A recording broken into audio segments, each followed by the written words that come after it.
Vegetative propagation. In this lesson, we will discuss the various methods of vegetative propagation. These methods are grafting, budding, layering, and tissue culture propagation. We will also discuss their importance in crop production. The rootstock should be pencil thickness, pencil thick. So our rootstock is ready. And the scion, you should select the scion of last wood season. It should be of last season's wood, and it should almost be the same size with the rootstock. The cut should be at the center of the rootstock. So for the scion, you make a wedge on the scion. That's the wedge. The rootstock. Make sure that the wedge is inserted at the exact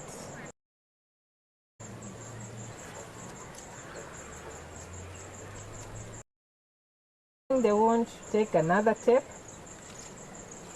Make sure you cover the scion completely so that it eases the healing process by making sure that there is some moisture inside the wound so that it will heal in the shortest time possible.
Advantages of grafting can be used to produce plant cuttings or any other asexual means.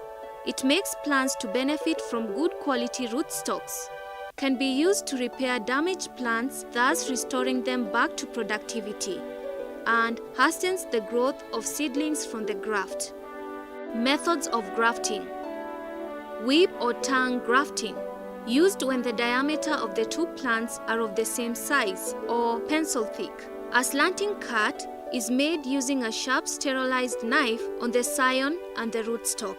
The two are then fitted and tied together using grafting tape. Is the commonest method of grafting and tends to be more successful than the other methods.